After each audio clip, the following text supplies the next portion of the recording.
Hello नमस्कार साथियों, स्वागत है आप सभी का आपके अपने परिवार जहांगीर जी के क्लास 8 के यूट्यूब चैनल पे। तो साथियों, आज हम बिल्कुल नई वैकेंसी के साथ आए आप सभी के बीच में, जो कि राजस्थान राज्य प्रदूषण निगम लिमिटेड, यानी कि अगर हम बात करें तो ऑल इंडिया इसमें आवेदन कर सकते हैं। राजस्थान राज्य प्रदूषण नियंत्रण मंडल की जो वैकेंसी है, अगर हम बात करें साथियों, इसमें तो संपूर्ण जानकारी बताने वाला हूं आप सभी को। बिल्कुल ऑफिशियल नोटिस है। तो इससे पहले अगर आप चैनल पे नए हो तो बिल्कुल चैनल को सब्सक्राइब करो और बेल आइकन को प्रेस करो। तो साथियों, और ज़्यादा से ज़्यादा साथियों तक ये वीडियो शेयर करना, ताकि उन तक भी इस वैकेंसी की जो बेसब्री से इंतजार कर रहा था, उन तक इस वैकेंसी का नोटिफिकेशन मिल सके, यानी कि डिटेल के साथ सोल्यूशन मिल सके। तो साथियों, बिल्कुल आप चैनल को सब्सक्राइब करो और बेल आइकन को प्रेस करो। और अगर हम बात करें साथियों, तो ये बहुत ही अच्छी वैकेंसी है कि राजस्थान राज्य प्रदूषण नियंत्रण मंडल की वैकेंसी। अगर इसमें बात करें तो अगर पद की अगर हम बात करें तो विधि अधिकारी द्वितीय की अगर बात करें तो गैर अनुसूची के 2 पद है और अनुसूची के बिल्कुल पद ही नहीं है, और केवल 2 पद है विधि अधिकारी और कनिष्ठ वैज्ञानिक अधिकारी की अगर बात करें तो 59 पद है और कुल 59 ही पद है। और कनिष्ठ पर्यावरण अभियंता की अगर बात करें तो जेई की अगर बात करें तो साथियों इसमें 50 पद है और 3 अनुसूचित क्षेत्र के पद है, लगभग 53 पद है इसमें। और अगर हम बात करें तो गैर अनुसूचित क्षेत्र की अगर बात करें साथियों, इसमें तो अगर हम बात करें तो सामान्य यानी कि जनरल की अगर हम बात करें साथियों, जनरल के इसमें पद है। एलओ की अगर बात करें तो 2 पद, यानी कि अगर बात करें तो सामान्य के 2 पद है इसमें और महिला के पद नहीं है। और अगर हम बात करें तो अगर हम बात करें तो सीओ की अगर बात करें तो इसमें टोटल 59 पद है, जिसमें सामान्य के 17 पद है, यानी कि जनरल के 17 पद है और महिला के 5 है। और अनुसूचित यानी कि एससी में अगर बात करें सामान्य के तो 7 पद है और सामान्य महिला की अगर बात करें एससी में तो 2 पद है। और अगर हम बात करें साथियों तो इसमें जेई की अगर बात करें तो अगर जेई में 50 पद है, जिसमें से सामान्य की बात करें तो 15 पद है और महिला की अगर बात करें जनरल में तो 5 पद है और विधवा की अगर बात करें तो 1 पद है। और अगर हम बात करें तो अनुसूची यानी कि एससी की अगर बात करें तो 5 पद है इसमें और महिला की अगर बात करें तो 2 पद है। और अगर हम बात करें एसटी में अगर बात करें तो 5 पद है साथियों। और अगर जेई में अगर बात करें तो आईएसओ में अगर बात करें तो इसमें भी एसटी में अगर 5 पद है साथियों, बहुत ही अच्छे, और महिला के 2 पद है इसमें। और इसमें अगर बात करें तो जेई में अगर बात करें तो 1 पद है, तो बहुत ही अच्छी वैकेंसी है। और अगर हम बीसी यानी कि ओबीसी की अगर हम बात करें तो इसमें 9 पद है। जेएसओ में अगर बात करें तो हम जेएसओ में 9 पद है साथियों। और अगर हम बात करें ओबीसी में, और अगर हम बात करें तो साथियों जेई में 7 पद है और 2-2 पद दोनों में है, महिला में 2-2 पद है। और अगर हम विधवा के 1-1 पद है, यानी कि बहुत ही अच्छी वैकेंसी साथियों, क्योंकि इससे कम पद देके। और ईडब्ल्यूएस की बात करें तो 4 पद है सामान्य के, और इसमें जेई में अगर बात करें तो 3 पद है और टोटल महिला की अगर बात करें तो 1-1 पद है। तो वैकेंसी तो सही है दोस्तों, अगर आप भी ऐसे देखोगे, सभी ऐसे देखोगे, तो लगभग इसमें आवेदन कोई नहीं कर पाएगा। तो बहुत ही अच्छी वैकेंसी है, आपको बिल्कुल आवेदन करना है, इससे चूकना नहीं है। और 17/1/2013 के अनुसार 17/1/2013 के अनुसार किसी वर्ष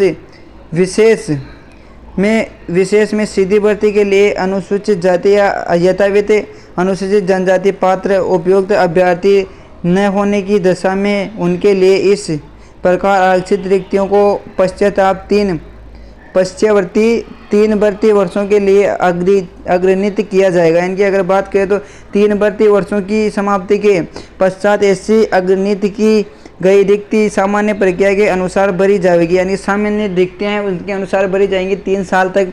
तो बहुत ही अच्छी वैकेंसी है साथियों, आप सभी को इसमें पता लग ही गया होगा। अगर हम बात करें तो इसमें शैक्षणिक योग्यता की अगर हम बात करें तो साथियों आपके पास बिल्कुल ग्रेजुएट तो आप होना चाहिए, और कोई सी भी यूनिवर्सिटी हो उससे करना चाहिए, यानी कि इंडिया की कोई भी यूनिवर्सिटी से अगर आपने फाइनल यानी कि बीए कर रखा है या फिर कोई भी डिग्री कर रखा है 3 साल का डिप्लोमा, तो बिल्कुल आप इसमें आवेदन कर सकते हो। और अगर हम बात करें तो साथियों जूनियर साइंटिफिक ऑफिसर की अगर हम बात करें तो इसमें एमएससी है। और अगर हम बात करें तो केमिस्ट्री साइंस में आपके पास होनी चाहिए, साइंस माइक्रोबायोलॉजी में आपके पास होना चाहिए, तभी आप इसमें आवेदन कर सकते हो साथियों। तो बहुत ही अच्छी वैकेंसी है। और ये देख लो, या एमई टेक्निकल अगर हम बात करें जूनियर अगर हम इन्वायरमेंट की अगर ये वैकेंसी है बहुत ही अच्छी, इसमें ये पद है। अगर बात करें तो एम टेक्निकल और एमई की अगर बात करें तो ये डिग्री डिप्लोमा आपके पास है, और बीटेक भी अगर आपके पास हो तो बिल्कुल आप इसमें आवेदन कर सकते हो। और अगर अगर हम बात करें साथ ही तो आप राष्ट्रीयता की अगर हम बात करें तो आप यानी कि भारत का नागरिक होना चाहिए और नेपाल का प्रजाजन हो या फिर भूटान का प्रजाजन हो, यानी कि नेपाल भूटान के हो तो भी आप आवेदन कर सकते हैं। और तिब्बत शरणार्थी जो कि एक 62 से पहले स्थायी रूप से बसने के, यानी कि 1962 से अगर आप वहीं स्थायी रूप से बस रहे हो तिब्बत शरणार्थी तो आप बिल्कुल इसमें बात आए हो। या फिर भारतीय मूल का व्यक्ति जो कि भारत के स्थायी रूप से बसने के विचार में पाकिस्तान, म्यांमार और श्रीलंका, पूर्वी अफ्रीका देशों, कीनिया, युगांडा और संयुक्त तंजानिया गणराज्य, पूर्व का तंजानिया, जंजीबार, जाम्बिया, मालाबार, जेर तथा इथोपिया में भारत आया हो तो वो भी इसमें आवेदन कर सकता है। साथियों मेरे को तो नहीं लग रहा होगा कि वो से आकर यहाँ राजस्थान में आवेदन करेंगे, ऐसा तो नहीं लग रहा है, पर बिल्कुल बट आप में से अगर कोई हो ऐसा तो आप बिल्कुल आवेदन कर सकते हो बेझिझक। तो ये बहुत ही अच्छी वैकेंसी है। अगर हम बात करें तो एज की अगर हम बात करें इसमें यानी कि अनुसूचित जाति और अनुसूचित जनजाति, SC ST और अन्य पिछड़ा वर्ग OBC की अगर बात करें तो 5 साल की इसमें छूट है साथियों।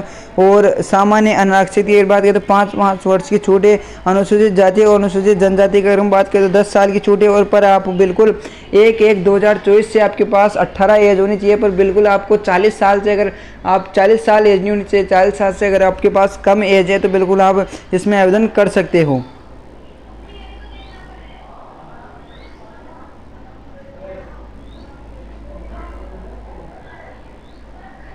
अगर आवेदन की अगर हम बात करें साथियों तो आवेदन की अगर हम बात करें तो 18/10 यानी कि आज से इसके आवेदन होने लग गए और 17/11 तक लगेंगे, यानी कि 12 बजे तक आप इसमें आवेदन कर सकते हैं। परीक्षा स्थान तिथि यानी कि अगर हम बात करें तो परीक्षा स्थान तिथि यथा समय वेबसाइट पर दी जाएगी। और अगर